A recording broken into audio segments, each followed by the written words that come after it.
Hey guys, welcome back to my channel. If you're new, welcome. I am so glad you're here. If you're returning, thanks for being here. I am excited for this video. I talked about this in one of my Get Ready With Me's.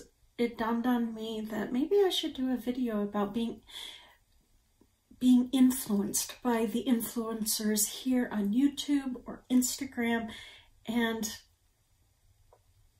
how they sucked me in to being influenced. I'm not one to purchase things just because an influencer talks about it. It's just not something I do. I like to think I'm a little even-keeled, even though sometimes I'm not, but I like to think I am. But every single one of these, I either ran out and purchased the day that I was influenced or as soon as I could find it. So let's talk about the items that I have been influenced to purchase. I have 10, all but one I really enjoy. The other one I like, it's just, I like others more than that particular one. So since I'm talking about it ad nauseum, let's talk about the item I was influenced to purchase and wasn't all that impressed with. And that is Flower Beauty's Blush Balm. This is in Pinched. I was influenced by Jessica Braun to purchase this. She raved about it. She talked about it quite a bit right after it came out, and I purchased it the next time I placed an order, and it was nice. I mean, it's a matte nude cream blush, and you guys know how I like cream blushes. I just found it to be a little thick, and as I have acquired more blushes, this definitely isn't in my top ranking, but it's not bad. It's just not what I envisioned it to be, but I was definitely influenced by Jessica to try this out, and I'm not going to say it's horrible because it's not. It's just a little too, the viscosity is just a little too much for my little fingers to handle. So yes, Jessica Braun definitely caught my attention when she reviewed this, and I was hooked, at least for a moment.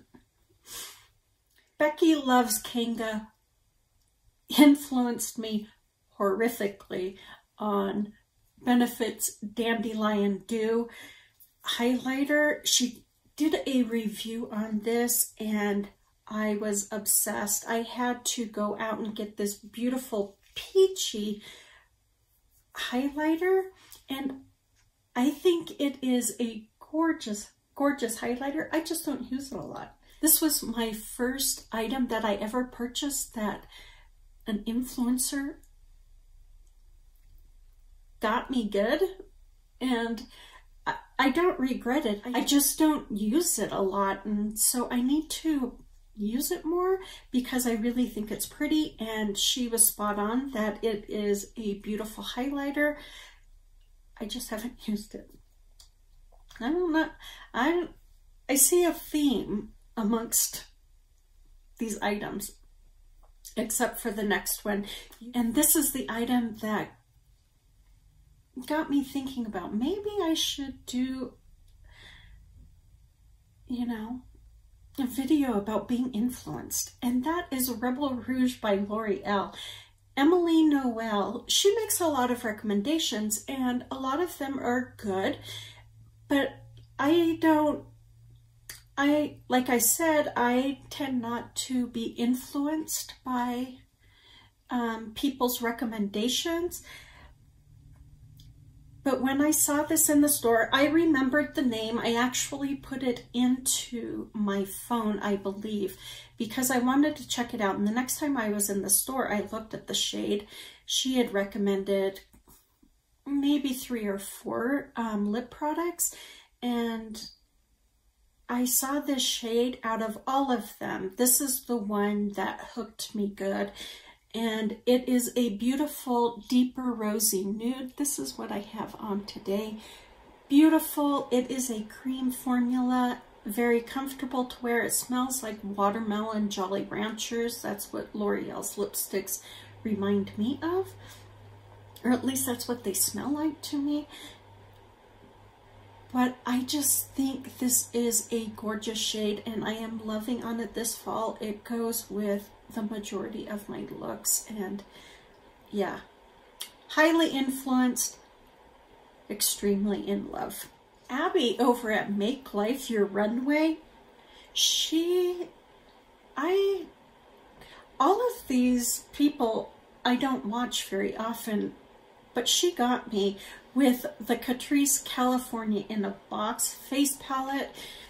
I think why she got me is because I'm a face palette junkie, and she was talking about how pretty these blushes were and the highlight were, and I was like, yeah, I need to try that.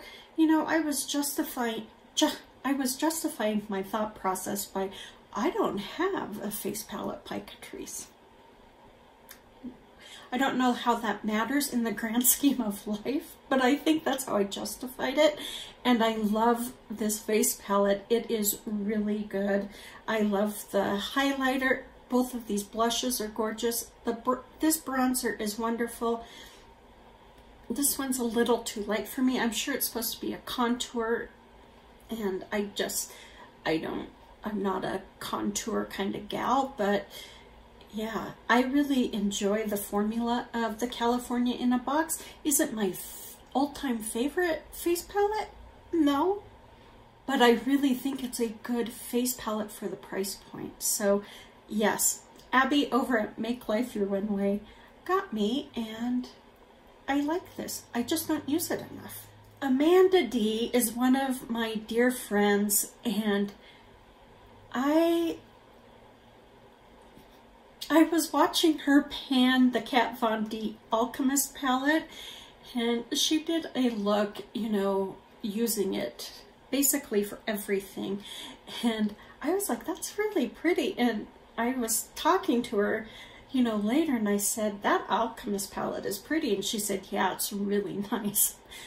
So Amanda got me because even though she was panning it, she commented how great the formula was on the Alchemist palette and how pretty it was, and I went out and bought it the next day. Thankfully it was on sale.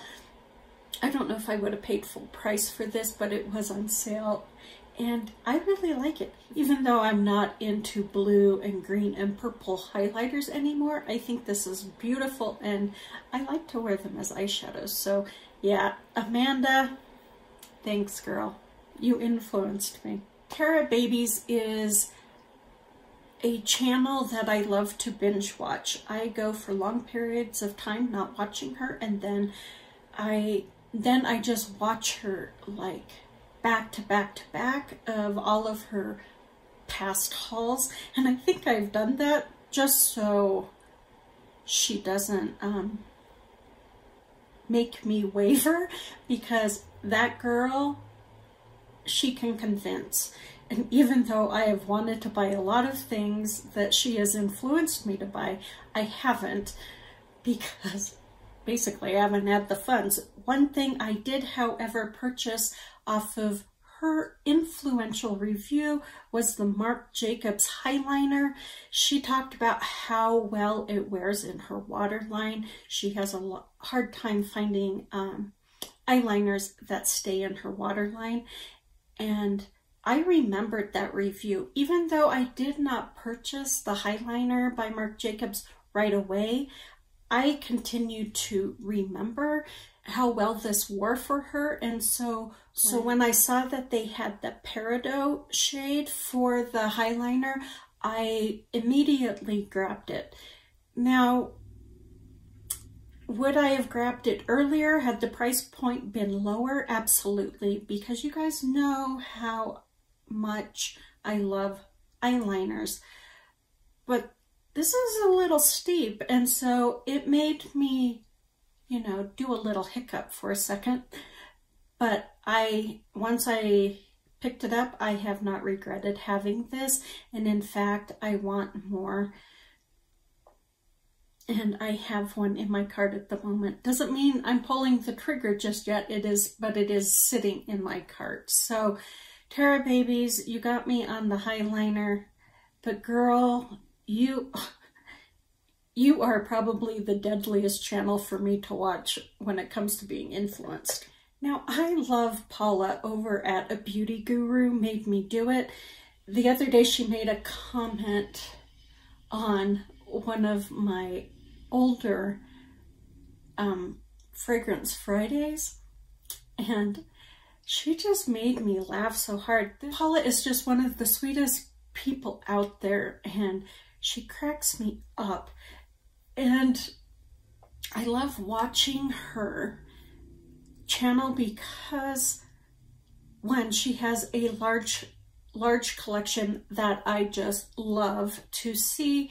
She self-admits she's a slow panner, and I am a slow panner, and so I kind of connect with her on that level. She was talking about, during one of her inventory videos, about picking up the Too Faced Life's a Festival palette. I believe she saw it at Nordstrom Rack and decided to get it. And I don't know what it was about her comment about this palette, but as soon as she was talking about it and how she found it and decided to purchase it because it was going away, I had to hunt this palette down, thanks to Paula's little description of Life's a Festival. I was not interested in it at all before that, but I have zero regrets. I think this is a gorgeous, gorgeous palette, and I believe I picked it up at Nordstrom Rack as well, but it was weeks later after her review that it popped up there. Just by talking about it in her inventory video, about how she decided to pick it up because she knew it was going away. Yeah. I don't know what that says about me, but I hunted it down. Thanks, Paula. Michelle Wong hauled this item, I think, in the spring Sephora sale, and that was the Tower 28 Jelly Gloss.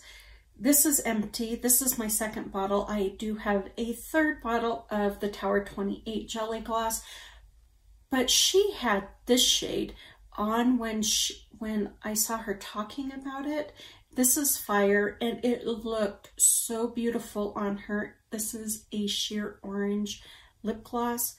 Gorgeous, gorgeous shade.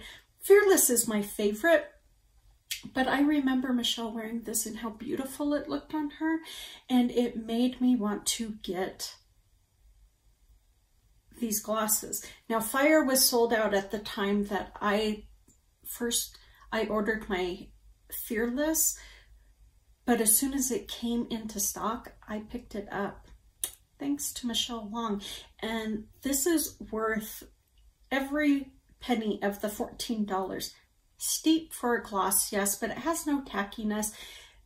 The sheerness makes you just have this kiss of color. Now, they do have a milky gloss now, which I like. It has more pigmentation, but I'm still a fan of the sheer ones, and they just are comfortable, very hydrating. They really help heal the cracks in the corner of my lips, but they look phenomenal without any gumminess, which, you know, the gumminess, unless it's horrific, I don't really notice it, but I seem to notice a gloss that doesn't have it more than I notice a gloss that does. So Tower 28, Michelle Wong got me.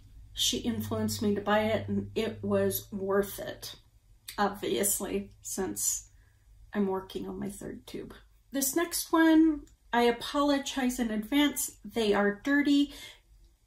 They are brushes and I use them. I love them. And though these are my Rephr brushes, I have 3 and I apologize that they're dirty, but that's, you know, the name of the game when you have makeup brushes sometimes.